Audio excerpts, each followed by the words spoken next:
La nouvelle BMI 3 apparaît en Chine. Alors, c'est effectivement pas du tout la même que la i3 qu'on connaît. Hein. La petite citadine, là, ça n'a rien à voir. La BMI 3 n'est plus cette petite voiture à la forme particulière qui a permis à la marque de mettre un pied dans le monde des VE. C'est désormais une berline qui, en toute logique, repose sur la BMW série 3 au stylet. Elle a, au passage, été allongée de quelques centimètres, en pannement 2,96 m contre 2,85 m pour la thermique, avant de recevoir la motorisation électrique que l'on retrouve par ailleurs sur les i4, iX et iX3. La BMW i3 eDrive 35L arbore une face avant inédite, avec une calandre pleine, des feux redessinés par rapport à la première version de la série 3 et un bouclier angulé. Elle porte aussi des jantes aérodynamiques et dispose d'une trappe de recharge sur le côté avant gauche. Cette berline mesure 4,87 m de long, embarque un moteur électrique de 286 chevaux, 400 Nm de couple. Le 0 à 100 serait fait en 6 secondes 2. L'autonomie serait de 526 km.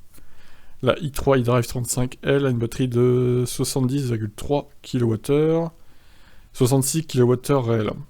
Ah oui, alors 526 km c'est la norme chinoise. Hein.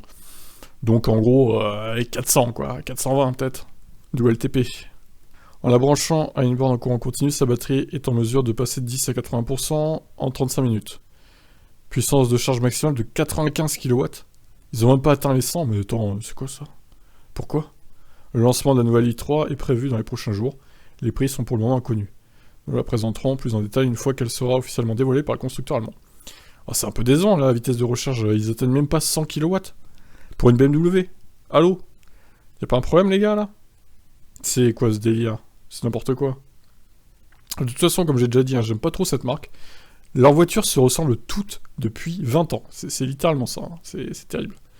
Il n'y a aucune évolution dans le design. Hein. C'est terrible. Donc voilà. Bah, écoutez, un peu décevante hein, cette i3 nouvelle génération. Je m'attendais un petit peu à mieux de la part du géant allemand. Qu'est-ce que vous en pensez, vous? On attend de voir, évidemment. Ça, c'est l'ancienne i3. Hein. Ceux qui n'ont pas suivi. La petite citadine qui s'appelait i3 également. Allez, je vous laisse réagir. On en reparlera quand il y aura plus d'infos du coup. Ah bah tiens, ils l'ont mise derrière la i3. Super. De quoi se mélanger. Hein.